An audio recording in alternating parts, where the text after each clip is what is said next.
Hey everybody, welcome once again to the Football Fandemic, where this week we are sitting in the Super Bowl blues, commiserating over another Kansas City win, talking about all the news around the NFL and more here on the Football Fandemic. We're glad you joined us.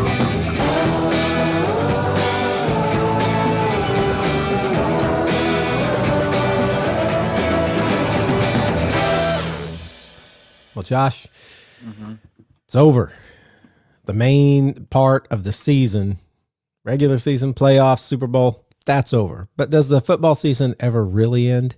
No, it does not, because now we jump right into getting ready for free agency, and then the draft coming up, and then off-season stuff with OTAs and training camps and all that stuff. And then next thing you know, we're in September. But that's a long way off. Let's not jump there too quick in our minds.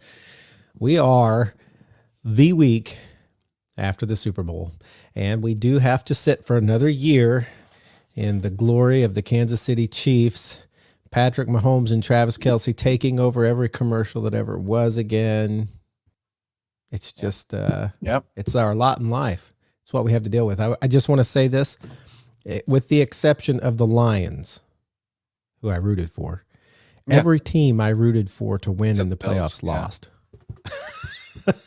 Well, the Bills not made a good game. thing. So somebody told me, "Hey, you should have rooted for the Kansas City Chiefs," but I just couldn't. I couldn't bring myself to do it in my heart. I couldn't bring myself to do it. So, unfortunately, 49ers lost in overtime.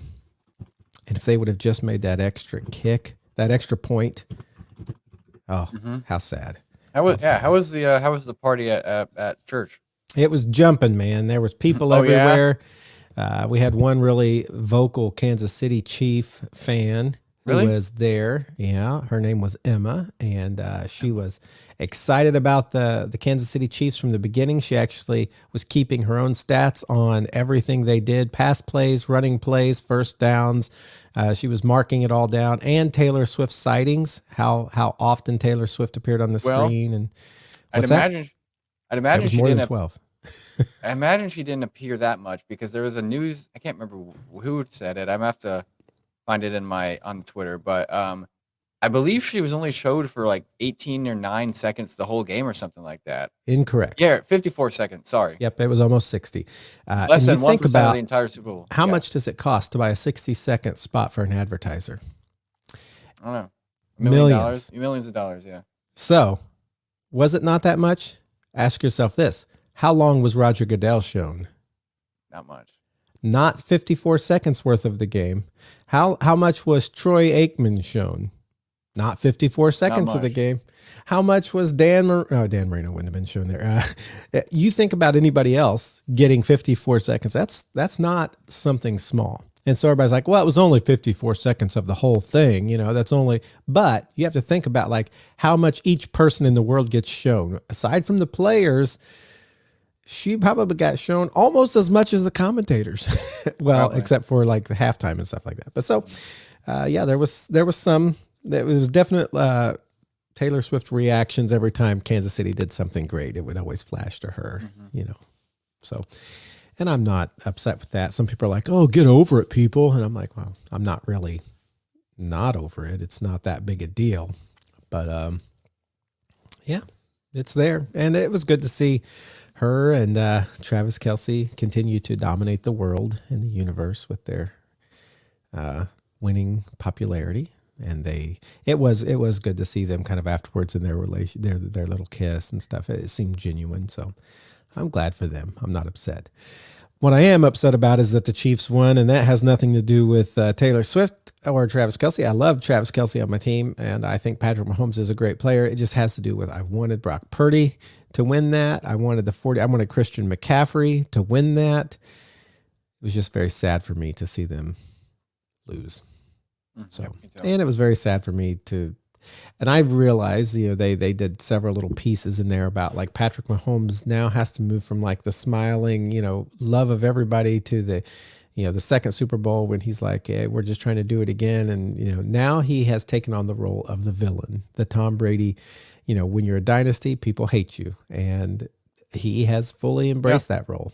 And so there he is. He's there. Yep. He has begun the dynasty. He says begun. So it's not a dynasty yet in his mind. Well, it's just barely a dynasty, but he intends to go further. So will we have another Tom Brady on our hands? Probably. Yeah. Will Andy Reid be the next Bill Belichick? Nah, I don't think so. He's retired. He's probably going to retire soon. I don't know. We'll see. We'll see.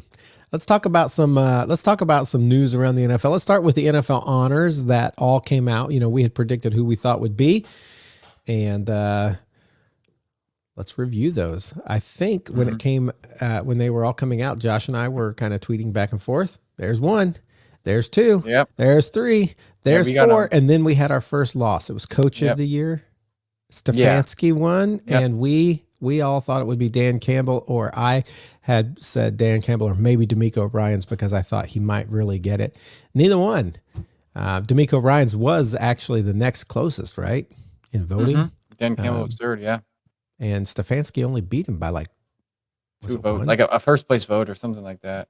Yeah, it was closer than expected, but Stefanski with the Browns won that. And our own Brandon Harris actually believed that Stefanski should have been the coach of the year, and so he got that one correct.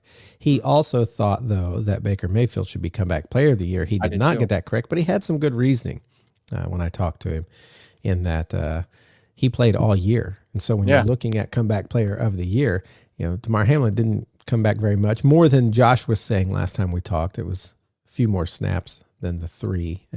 Yeah. But he didn't play very much. And then, you know, Joe Flacco only came back the last half of the year, or came in the last half of the year. So I understand where he was at, but we'll get to that in a minute. So we had, what were they in order? Let's go. They started MVP, with Lamar. Oh, well, low. I don't know about that. Let me look on the NFL website. Yeah, get the order there, because MVP is always last. But it was Lamar. Just a little spoiler. We'll get there in a second. I think it was Stefanski. Was it the first assistant coach? I think maybe it was. So it was Jim Schwartz with the okay, which we didn't give a vote on, but that was the Browns.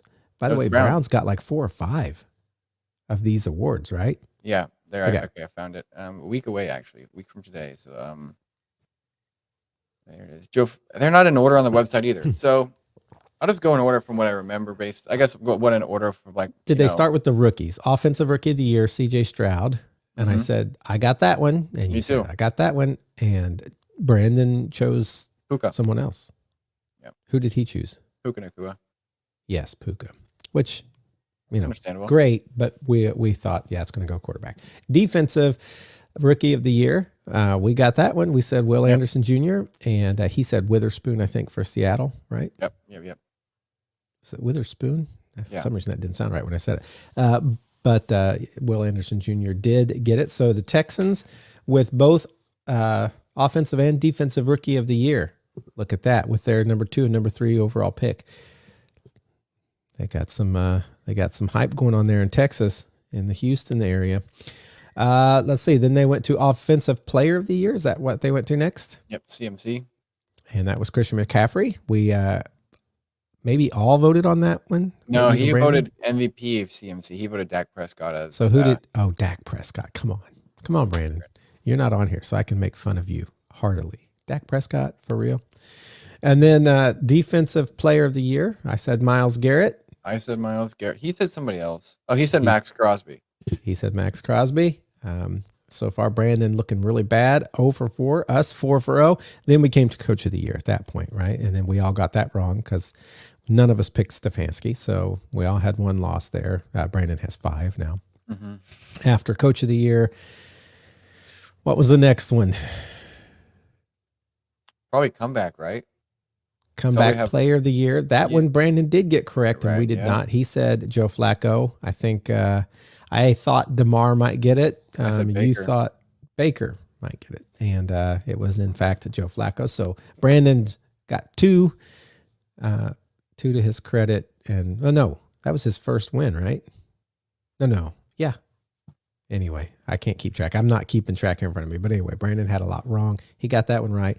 We are at our second wrong there, you and I. Then after that,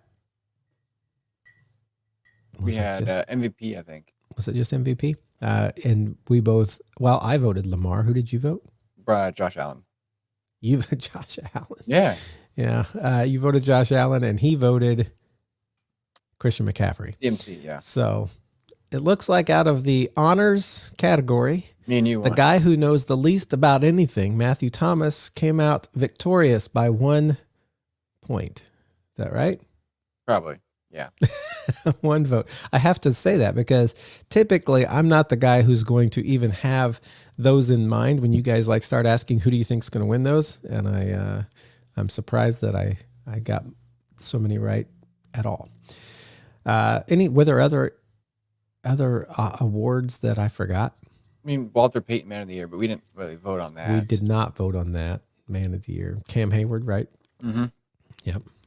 I feel like they all got up on stage and got recognized. He just won the award, and there you go. But I also heard Joe Flacco said he was going to not accept the coach or the comeback player of the year award and give it to the next guy or someone else, but he had to. He was the NFL said you cannot decline the award, and so he did accept it. But like just before the Super Bowl, he said, "If I win, I'm not accepting it. I'm just gonna." I forget what the word he used, but that was not allowed. He did accept it, and so that's our NFL honors. How they happened, and you guys were all there as they were announced. You know what happened, but just know Matthew Thomas was the one who got the most right. Josh was next, and Brandon got them almost all of them wrong. Yeah, he was far behind. Far behind. So who's really the one with the football knowledge here? It's Brandon and Josh. Let's be real. Brandon and Josh. Brandon always wins our fantasy league, so you can't say he doesn't have that. Let's see what else we got here. Hall of Fame class. We want to go over that again. We picked a lot of these. Yeah. As far as we already knew 2 by the time we were picking, but we were gonna pick. I was going to pick them anyway. I mean, I'm just going to go straight to the one that I think was wrong. Yeah. Me too. Andre Johnson should not have got in before Reggie Wayne or Torrey Holt, to be honest, but he should not have gotten in before Reggie Wayne for sure. You look at the stats. Reggie Wayne was ahead of him in all of the stats. How in the world did Andre Johnson get that nod? I can see why, and I honestly, I want to say Reggie. I wanted to see Reggie Wayne go in. I'm from Indianapolis. What was it that you can see? What was it that brought Andre Johnson in? Reggie Wayne had Peyton Manning his whole career, and I'm not saying it's the quarterback issue, but when you look at the production of Reggie Wayne with Peyton Manning versus the production of Andre Johnson with Matt Schwab and whoever else he had, I mean, there is a very he did more with worse, is what I'm trying to say. Well, what that just shows is his quarterbacks only always threw to him. Who else on his team had big numbers? Reggie Wayne had to deal with Marvin Harrison being there, getting the big numbers most of his career. So who did Andre Johnson have there that was taking so many big numbers? I mean, not really anybody. Nobody. Whoever his bad quarterback was throwing pretty much solely to him. So of course he's going to have numbers. And he still didn't have as many numbers as Reggie Wayne, who was sharing them with Marvin Harrison. You tell me again why you think Andre Johnson should have gotten it. Well, they have very comparable numbers. 14,000 yards, 14,000 yards. They're only 200 yards apart. But who had more? Reggie Wayne did. Yeah. But Reggie Wayne has more touchdowns, receptions. They're eight off. So they're very similar, but Marvin Harrison was taking half of Reggie Wayne's. More than half. Andre Johnson was also a 2-time receiving yard leader and reception leader. And as the only receiver on his team. Okay. And he also had another Pro Bowl. He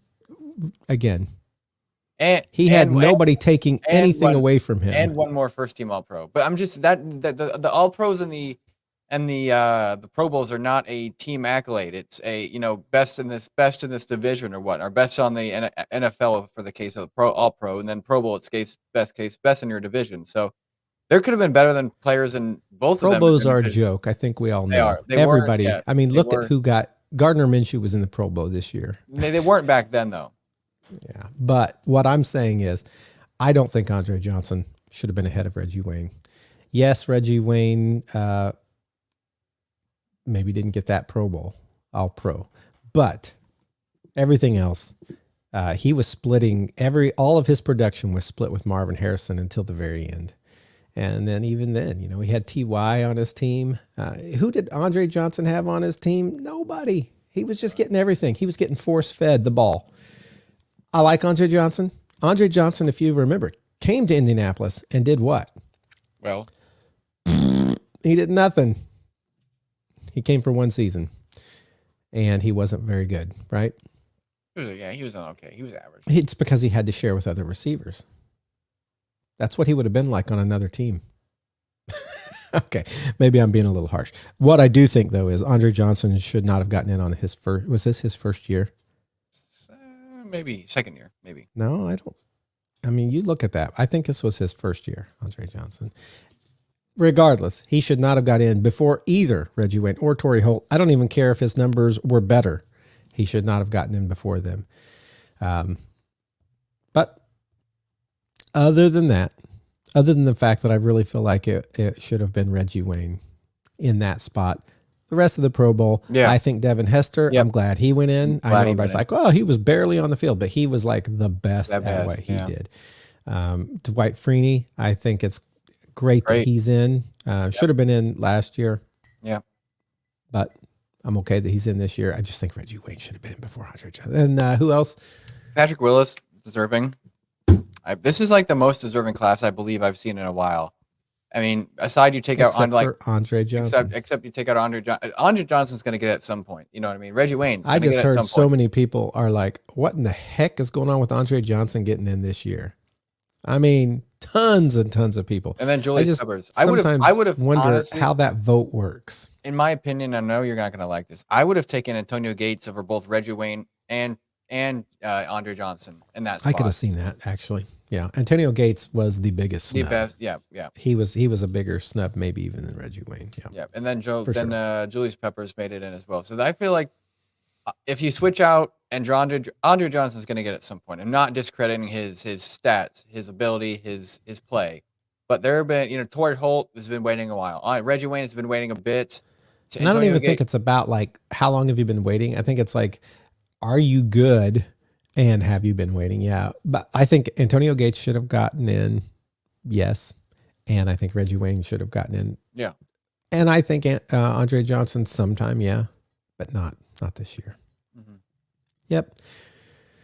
So that's Hall of Fame, but we don't get those votes. I can tell you, I think the Hall of Fame voting is kind of messed up. It's the one that's done by media people, right? Writers. No, it's done by like I don't know, actually. I'll look that up. I know that I don't know if each person hires somebody or the NFL Hall of Fame gives them something, but I know they have like a representative that like advocates for them. This person that did this and it was the best at this and whatever.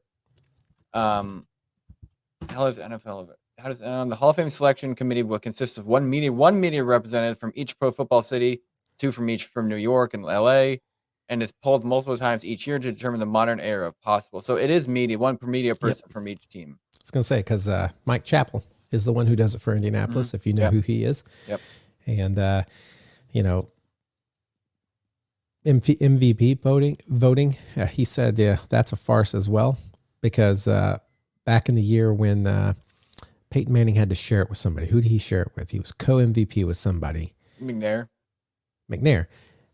Tennessee got a vote. Indy didn't even get a vote that year, and they tied. If Indy would have had a vote, Peyton would have had it singularly that year. Mm-hmm. But again, now we have a vote, I think, for MVP at least. But we're small market, and small markets typically don't get the same.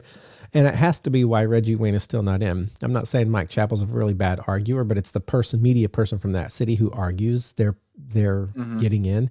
And for some reason, these bigger cities have better arguers. We need to get somebody else in there. Sorry, Mike. I love you. It's not your fault. It's the rest of the world. All right, let's go on. Let's look at what? Eagles give Hassan Reddick permission to seek trade, ? What's that about, Josh? So there was a report that came out like Monday, I believe, maybe, that said Eagles either Eagles or Hassan Reddick are requesting or asking or seeking or giving him trade permission. So basically, Hassan Reddick can talk to other teams. And then Hassan Reddick came out a couple days later and he's like, I've never asked the Eagles once for a trade, et cetera, et cetera. This is my town. I love being in Philadelphia. I love being here. This is where I grew up, and I'm never wanting to leave. So there's something going on with Philadelphia where rumors are being spread that either A, aren't happening, or B, just Hassan Reddick's just trying to cover for himself.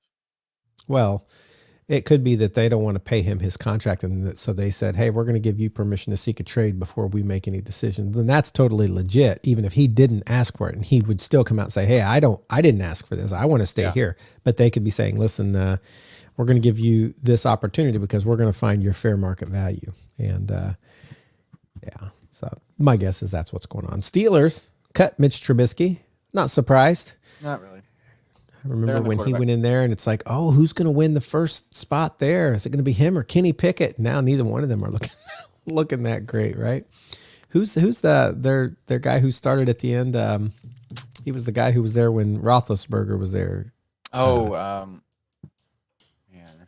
Yep, I can think of his name. Mason Rudolph. Mason Rudolph. Yeah, he's actually the one who started at the end of the year, right? Yeah. So we'll see what happens there in Pittsburgh. Shootings occur at the Chiefs Super Bowl parade. I had seen some headlines on that, but I hadn't heard much about it. What can you tell us, Josh? I've just seen the headlines, honestly, where like there was a shooter at the Chiefs parade and people were evacuating and Chiefs players are trying to, I guess, help out in any cause they can. I hate that stuff happens in our world. People. Yeah. We got coach hirings.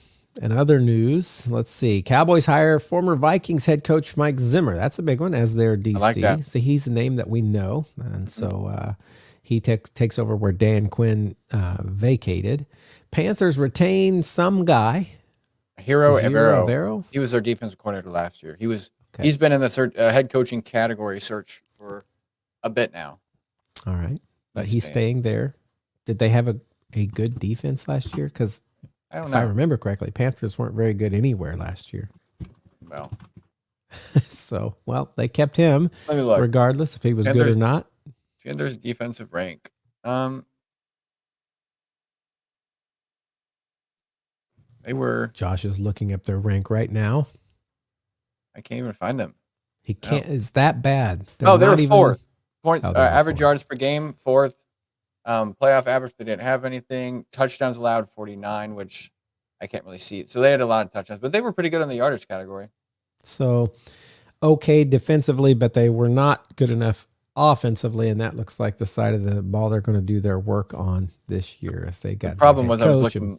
I was looking at the bottom because I thought they'd be bad, and they were kind of at the top. They were higher than we expected. Seahawks hire former Cowboys assistant Aiden Durd. I believe so. Yeah, he was the defensive line coach for the Cowboys for the last 3 years. So, I mean, that defensive line's been putting in work. So I'd imagine he's going to do well at his defensive coordinator job. Seahawks going crazy. They also hire Washington's past offensive coordinator, Ryan Grubb. What did you think of this guy? He was not the Commanders. He was the college. I was going to say that was not the offensive coordinator. No. So I'd imagine that Washington, they made it to the championship or made it to the playoffs at the least, and they had a very good team last year. So I'd imagine he had some sort of say or in the offensive play calls. So I'd imagine that's a pretty good hire by the Seahawks. It's going to be interesting to see the Seahawks' new identity without Pete Carroll being at the helm there. Saints hire former 49ers passing game coordinator Clint Kubiak as their offensive coordinator. So we do see the 49ers losing one. I think Shanahan was asked, are you going to lose a lot of people? And he's like, I haven't heard of anything. Looks like they lost a passing game coordinator. Yeah. I thought this was another one of those guys that was like very, not like kind of like Evero of the Seahawks or the Panthers, sorry.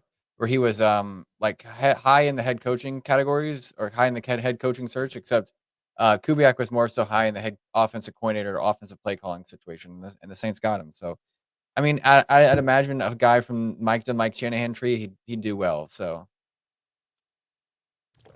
good for the Saints there. Hopefully that leads to a little bit more of a potent offense. Got the Chiefs signing DC Steve Spagnuolo to an extension after they won the Super Bowl. They said, we're keeping this guy.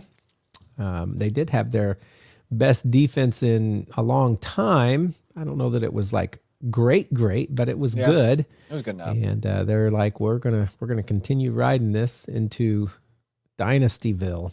Yeah. Dan Quinn continues making moves to his star-studded cast in Washington, Commanders, Washington. What is he doing there, Josh? So I don't know some of these players, and I don't know some of these coaches. Sorry, or probably or personnel, I guess, or staff.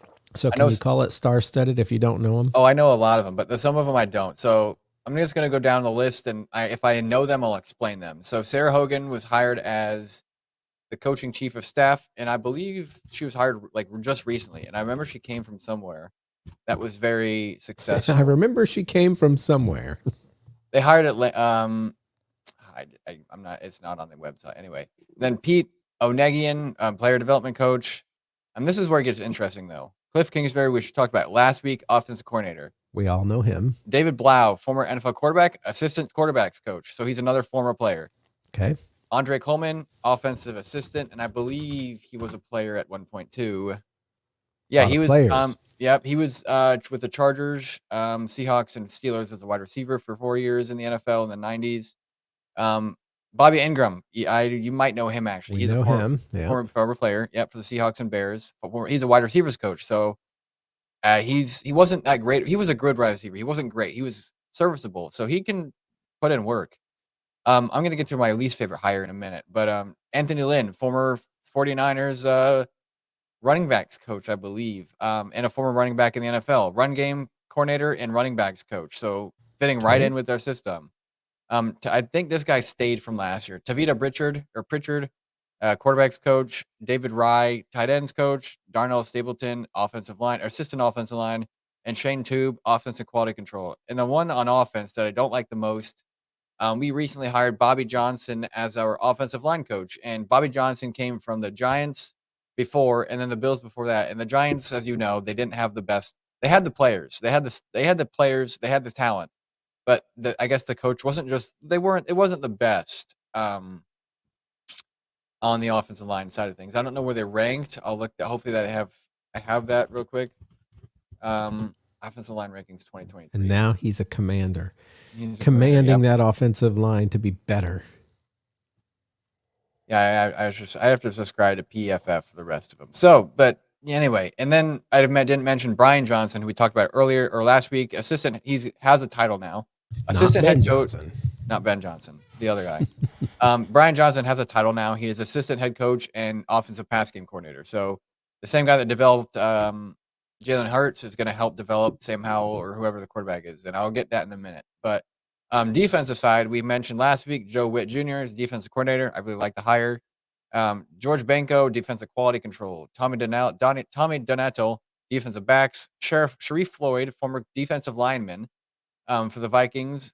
We hired him from the Cowboys. He's now our assistant defensive line coach. William Gay, former cornerback in the NFL. You might remember him from the Steelers back in the early 2010s, late 2000s. Assistant defensive backs coach. Ryan Kerrigan, I know you know who Ryan Kerrigan is. Yep. Assistant linebackers and pass rusher specialist. Ken Norton Jr., linebackers coach. I know you know Ken Norton Jr. He was a linebacker in the 90s and 2000s for the 49ers. Let me look. 49ers and Cowboys in the 90s and 2000s or 80s and 90s. He was an All-Pro and 3-time Pro Bowler, so he was a pretty good linebacker in the 90s when they actually played football. Daryl Tapp, another former NFL player for the Seahawks and Redskins at the time in the mid late 2000s to 2010s. Jason Simmons, he's our defensive line coach. Jason Simmons, defensive pass game coordinator. And then John Pagano, which I believe is related to Chuck Pagano. So as long as there's a Pagano in the league, as everybody says, then your team's doing fine because I don't know if you learn. I remember having Chuck Pagano on my team, and they weren't always great. Chuck Pagano he's the older brother of Chuck. Older brother, wow, older brother of Chuck Pagano. So, his older brother. Sorry, so Chuck Pagano is older, but he's our senior defensive assistant. And then in the special teams, we have Larry Izza, who was also a former player, and he was very, very good as a special teams coordinator in Seattle. So overall, after naming all these guys, I'm loving it. I really am. I'm loving this. So you like having former players because that's the common theme. A lot of former players. I love it.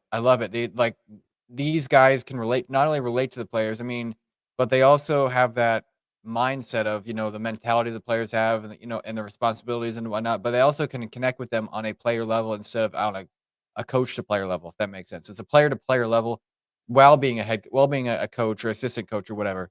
And I'm loving the cast, honestly. I really am. On offense, Brian Johnson, Cliff Kingsbury, Bobby Ingram, David Blau, and Anthony Lynn, and then defense, if you got Joe Witt Jr., William Gay, Sharif Floyd, Ryan Kerrigan, Ken Norton Jr. All He these loves guys them are so former. much. He's like, I'm going to name them all twice. All these guys, no, I'm just naming the former players. All these guys are former players, so they can connect with these guys, and they were former players at their position, so they know what they're doing and they know what they're talking about. So that comes to my next point of, I know in the past I've said, I'm on board with whatever the team does. Adam Peters has been doing great recently with his hiring. Dan Quinn has been doing great recently with his hiring. And speaking of Adam Peters, he just recently hired the former Lions senior director of player personnel, Lance Newmark, as their new assistant GM. So we're getting a guy that built the Lions from the ground up and a guy that built the 49ers from the ground up. And both of them were in the championship this year. I can't imagine what they're going to do in Washington. And I'm very excited about it. So overall, I'm very excited for the offseason, what the offseason brings. Free agency, we have the most most cap space in the NFL. We have one of the best draft capitals in the first 3 rounds. I'm just excited with what they're going to do. Whether they draft a quarterback or not, I am not sure. But with the cast they have and with the cast and the staff they have, I guess, which is the cast and the players that they have on offense, I wouldn't be surprised if they go and keep Sam Howell and draft an offensive lineman or something, to be honest, because with the staff that they have now built with Cliff Kingsbury and Anthony Lynn, who there was a stat earlier and I can't remember where it is, but he has like the running backs he's worked with. Hopefully I can find it, but the running backs he's worked with have been very successful with the teams he's worked with. So he was the running backs coach for the Jaguars back in the early 2000s to mid 2000s. So he coached um uh what's his name? Fred Taylor, and then he coached Felix Jones with the Cowboys, and then with the New York Jets he coached LaDainian Tomlinson in his early stage and a couple of young guys. And so he's been all over the place as a run guy, and of course Christian McCaffrey as of recently. So Those he people knows you named are not slouches at running they're back not. position And so either. like he's coached these guys up and gotten them yards. So I can't imagine what he's going to do for Brian Robinson and alleviate that pressure or relieve that pressure off of Sam Howell, because he was passing like crazy last season. So if they stick with Sam Howell and they see development, then I'm all for it. And if they don't, they draft a quarterback and they still have that run game, that balanced run attack or run pass attack, I'm all for it. But I'm loving this cast and I'm very excited for next season. It is the hope springs eternal time of optimism It is. for Commanders and all teams. Yep. And so we hope they end up being as good in the playing out of all this. But the Washington Commanders are going to be one of those really exciting teams to watch in the draft. I'm excited to watch what Chicago does. I'm excited to watch what Washington does. Anytime you get one of those teams that's in the top 5 and has lots of cap space, it gets really interesting. So, and this one has the new GM, new coach, new coaching, everything, Yeah. new philosophies.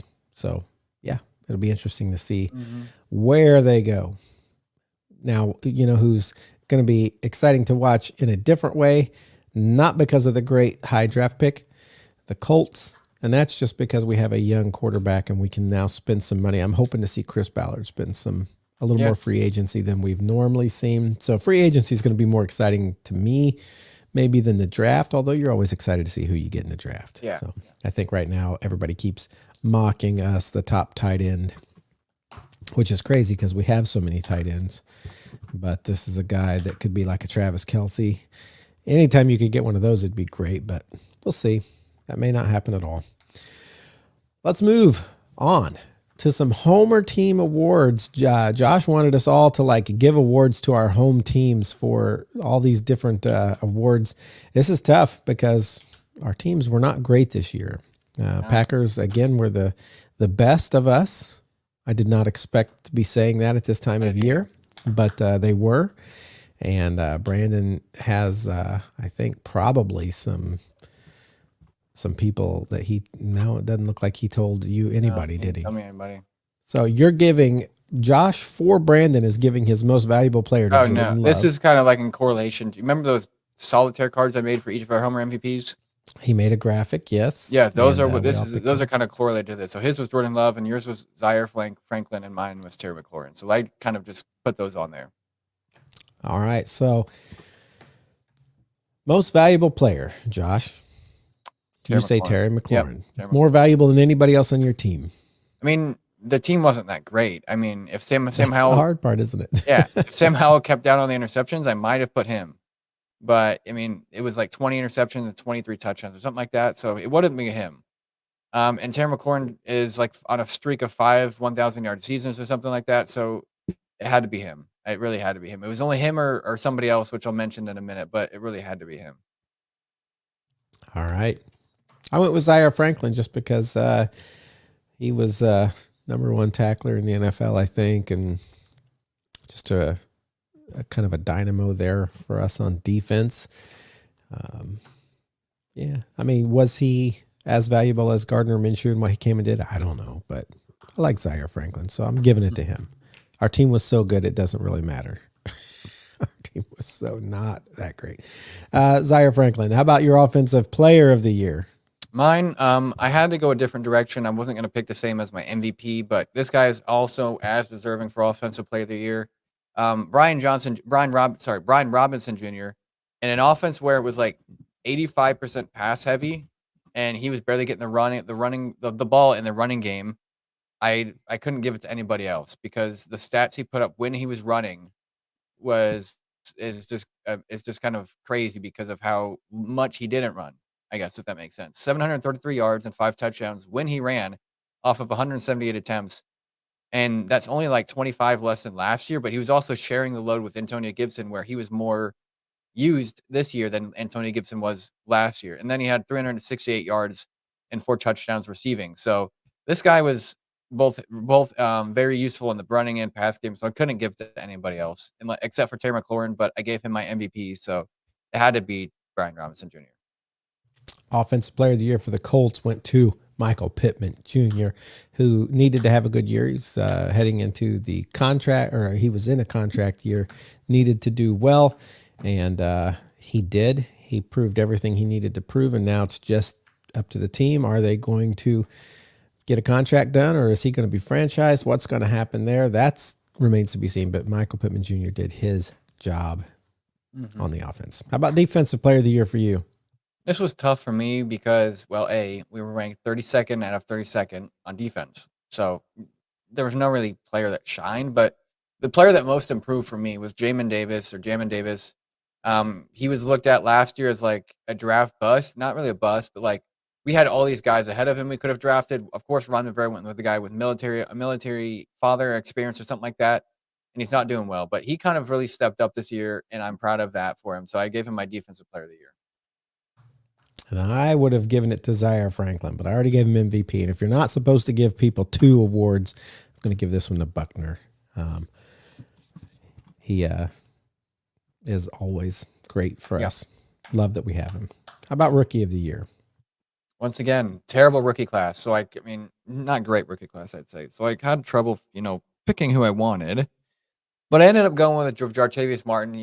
When he played, he did pretty well. Got a couple picks, got a couple PDs or pass defenses.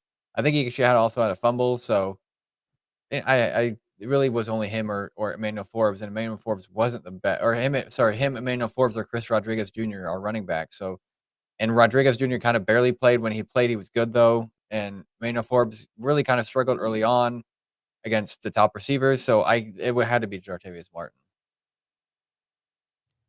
For me, Rookie of the Year, I wanted to go Anthony Richardson. And even for the 4 or 5 games he was in, he was pretty awesome. Made a big difference, but he got hurt.